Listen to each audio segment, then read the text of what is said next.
My dear friends, have you ever gazed upon the stars and wondered, are we truly alone?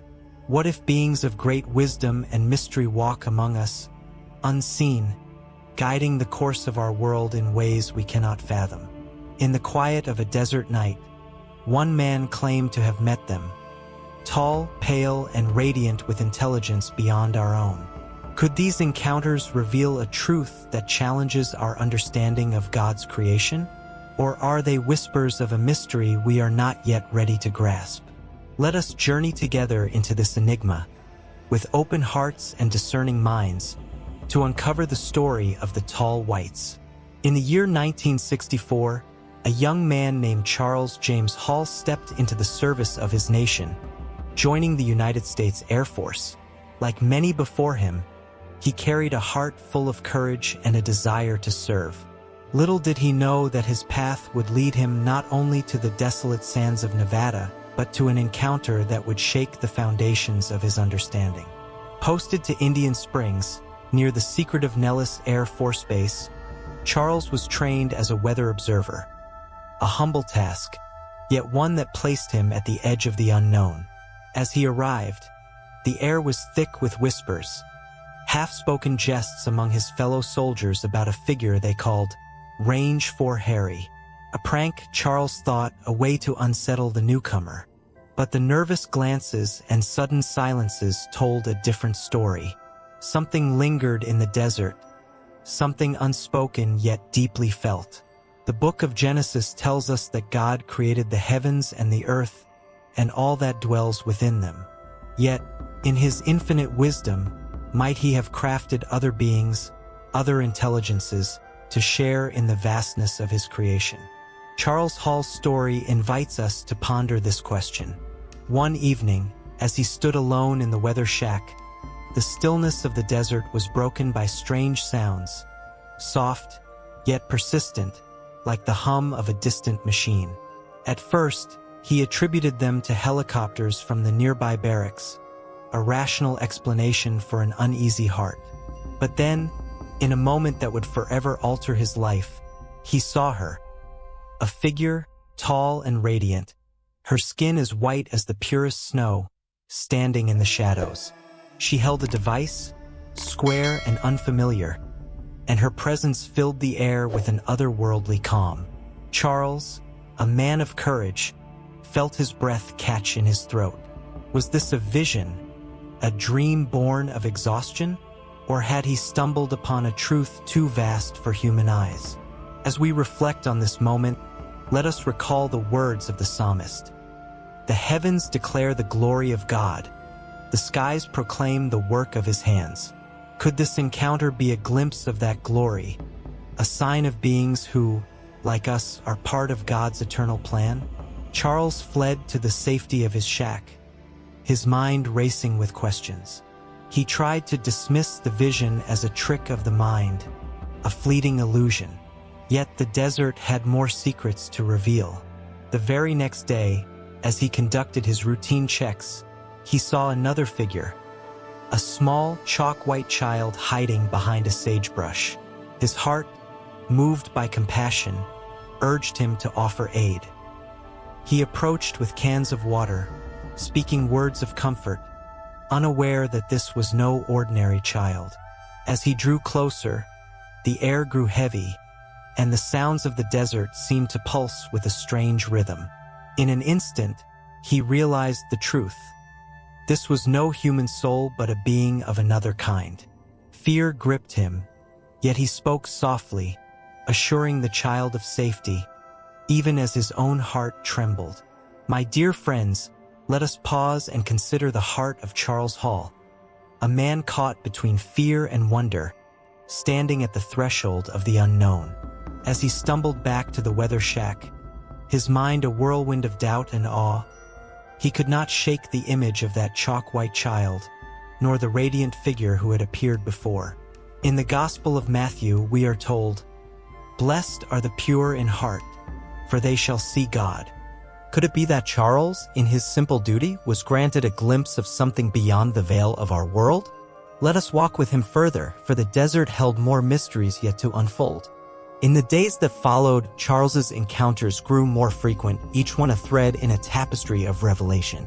He began to notice patterns in the behavior of these beings, whom he would later call the Tall Whites. They were tall, some towering 7 or 8 feet, their skin as pale as the moon's glow, their hair platinum and cropped close. Their eyes, large and luminous, seemed to pierce the soul, yet their presence carried a strange serenity. Charles described their clothing as shimmering suits, glowing faintly as if woven from light itself. These suits, he believed, granted them abilities beyond human comprehension, perhaps even the power to move through the air as if unbound by the earth. In the book of Ezekiel, we read of visions filled with radiant beings and wheels within wheels, manifestations of God's glory. Might these tall whites be echoes of such mysteries, crafted by the Creator to serve a purpose we cannot yet discern? Yet, what struck Charles most was not their appearance but their demeanor. They moved with a quiet dignity, yet there was a sense of caution, even fear, in their interactions with him. He recalled a moment when one of them, a female figure he named the teacher, seemed to communicate without words. Her thoughts entered his mind, clear as a bell, conveying both wisdom and a subtle warning. "We are here," she seemed to say, "but we fear your kind as you fear us." This mutual trepidation reminded Charles of our own human journey, for do we not often fear what we do not understand? In the Epistle to the Hebrews, we are reminded to show hospitality to strangers, for by so doing some have entertained angels unaware. Could these beings, in their strangeness, be part of God's vast creation, calling us to a deeper understanding of love and trust? As Charles grew accustomed to their presence, he began to sense a purpose behind their visits. The Tall Whites, he learned, were not mere wanderers in the desert. They were observers, perhaps even collaborators, in a world that was rapidly changing. The 1960s were a time of great upheaval when humanity reached for the stars and harnessed technologies that seemed to defy imagination. Fiber optics, microchips, stealth technology, these innovations emerged with a speed that left many in awe. Some whispered that such advancements were not the work of human hands alone. Charles heard rumors, faint but persistent, of secret agreements between the Tall Whites and those in power. In exchange for knowledge beyond our own, they sought resources and silence. Area 51, that enigmatic base shrouded in mystery, was said to be the heart of this exchange. The book of Daniel speaks of knowledge increasing in the latter days, but at what cost? If such pacts were made, what did they mean for the soul of humanity? Let us reflect on this possibility with humility. The pursuit of knowledge is a gift from God, yet it carries a weight of responsibility. Charles, in his writings, described Area 51 as a place of secrets where the Tall Whites were not merely visitors but partners in a delicate dance of trust and caution. He spoke of their technology, so advanced it seemed miraculous, devices that could bend light, machines that could move without sound. Yet he also sensed a deeper truth: these beings, for all their intelligence, were not divine. They were created as we are, subject to the same Creator who holds the stars in his hands. In the Gospel of John, we are told that all things were made through him, and without him nothing was made that was made. If the Tall Whites exist, they too are part of this divine order, their purpose woven into the fabric of God's plan. But let us not rush to judgment, for the human heart is quick to weave stories from shadows. Charles's accounts, vivid and detailed, were met with both wonder and skepticism. Some saw in his words a reflection of humanity's ancient longing to connect with the divine, to find meaning in the vastness of the cosmos.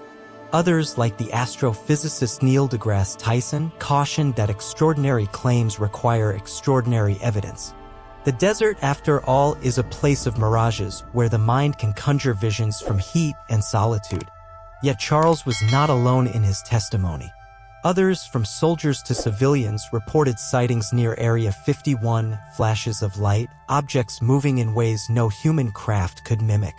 Colonel Philip J. Corso, a retired Army officer, claimed to have handled artifacts from a crash in Roswell, materials that defied explanation and fueled advancements in our technology. Are these stories mere coincidence, or do they point to a truth we are only beginning to grasp? As we stand with Charles Hall in the vastness of the Nevada desert, we are invited to ponder a question as old as humanity itself: what lies beyond the horizon of our understanding? His encounters with the Tall Whites were not fleeting moments, but a journey of discovery that spanned 2 years. From 1965 to 1967, he claimed not only to have seen these beings but to have walked with them, learned from them, and, in a way, befriended them. The teacher, as he called the female-like figure, became a guide of sorts, her telepathic voice a bridge between worlds. In the Gospel of Luke, we hear the words, "Do not be afraid, for I bring you good news of great joy." Could these encounters, though strange and unsettling, be a call to expand our hearts, to embrace the mystery of God's creation with courage and humility? Charles's stories are rich with detail, each moment etched with the clarity of a man who has seen the impossible. He spoke of a night when the tall whites observed him starting a generator, their curiosity as palpable as his own. The one he called Range 4 Harry, taller and older, watched with an intensity that spoke of both caution and respect. Charles moved deliberately, aware that every action was a test of trust. "They fear us," he later wrote, "as we fear them." This mutual vulnerability became the foundation of their strange communion. He described their intelligence as vast, their technology as a marvel, yet their fear of humanity revealed a truth that resonates deeply with our faith. In the book of Isaiah, we are told, "For my thoughts are not your thoughts, neither are your ways my ways, declares the Lord."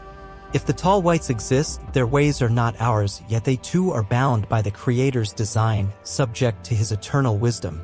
But let us turn our gaze to the broader canvas of this mystery. Charles's testimony does not stand alone. His wife, Marie-Therese, played a pivotal role in bringing his story to the world. After his service ended, Charles struggled with unemployment, his mind consumed by the weight of what he had witnessed. He wrote in secret, pouring his experiences into a manuscript he dared not share. Marie-Therese, sensing his burden, discovered his writings and was struck by their power. "We must publish this," she urged, "but you must swear it is true." Her faith in him, her courage to face the unknown, reminds us of the women in Scripture, Mary Magdalene, Joanna, Susanna, who bore witness to the truth even when it defied comprehension. With her support, Charles published Millennial Hospitality, a book series that sparked wonder and debate. The documentary Walking with the Tall Whites later brought their story to a wider audience, weaving together Charles's accounts with the voices of others who claimed similar encounters. Yet, as we listen to these voices, we must also heed the call to discernment. The Apostle Paul reminds us in his letter to the Thessalonians to test everything. Hold fast to what is good. The story of the tall whites is compelling, but it is not without its shadows. Skeptics argue that Charles's visions may have been born of isolation, the desert's vastness playing tricks on a weary mind. Anthropologists suggest that tales of advanced beings reflect a timeless human need to explain the unknown, to find meaning in the stars.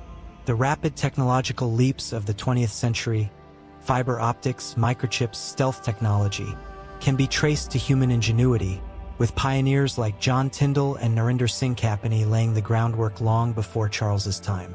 Even Area 51, shrouded in secrecy, has been described by the government as a testing ground for aircraft, not a haven for extraterrestrial visitors. The Roswell incident, too, has been attributed to a weather balloon, though whispers of alien artifacts persist. So where does the truth lie? Are the tall whites among us, as Charles claimed, their presence a silent influence on our world? Or is this a story woven from the threads of human longing, a modern myth to fill the void of the unknown? The book of Proverbs teaches us that the fear of the Lord is the beginning of wisdom. In our search for answers, let us approach this mystery with reverence, neither dismissing it nor embracing it without question. Charles Hall's story, and those of others like Colonel Corso, invites us to look beyond the surface, to ask what it means to be human in a universe that may hold more than we can imagine. If these beings exist, they are not our masters but our fellow creatures, each of us a reflection of the Creator's boundless love. My dear friends, as we draw this journey to a close, I invite you to reflect on the words of Jesus in the Gospel of John. I have told you these things so that in me you may have peace. In this world you will have trouble, but take heart, I have overcome the world. Whether the tall whites are real or a product of human imagination, they point us to a deeper truth. We are not alone in God's creation, and his plan is greater than our fears or doubts. Let us carry this story in our hearts, not as a final answer, but as a spark to ignite our curiosity, our compassion, and our faith. I ask you now to join me in this quest for truth. Share this video with those who seek to understand the mysteries of our world. Like and comment below, sharing your thoughts. Do you believe the tall whites walk among us? Or is this a tale of human hope and wonder? Subscribe to our channel, for together we will continue to explore the wonders of God's creation, one story at a time. May peace be with you always.